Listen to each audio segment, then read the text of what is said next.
Every passing day, the amount each Kenyan owes our lenders is growing.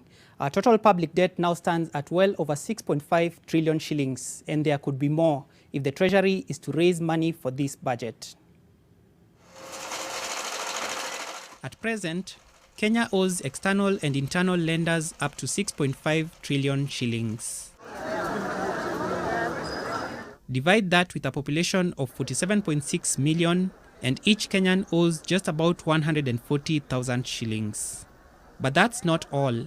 According to the Budget and Appropriations Committee, the government will be forced to borrow another 823 billion shillings in the next 1 year to cover the budget shortfall.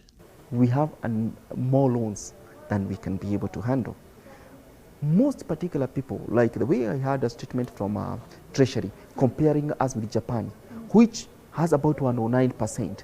But Japan, most of the loans are in their local currency and they are given locally.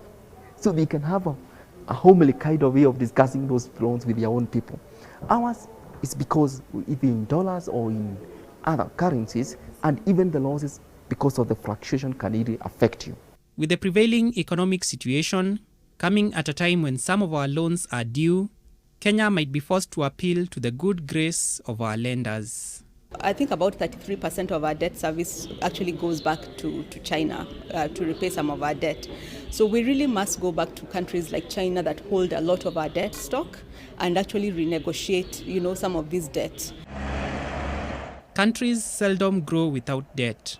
The Budget and Appropriations Committee says the cost of debt financing consumes more money than the development expenditure. Indeed, for every 100 shillings the government raises in tax revenue, about 56 shillings will be spent in settling debt. And that's not all. At the beginning of the year, the dollar to the Kenya shilling exchange rate was about 100, then it moved to about 102 around March. Now it had gone up to 107, now it's back to around 106.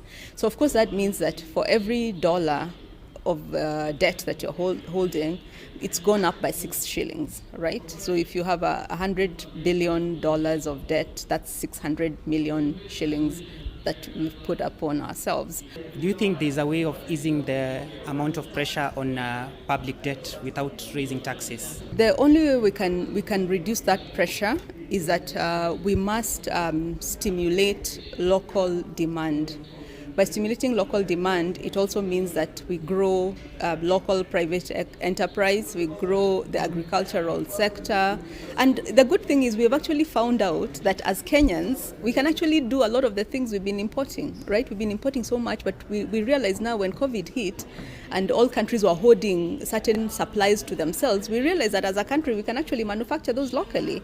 But for a fledgling economy as ours, experts say the only alternative at the moment is to live within our means.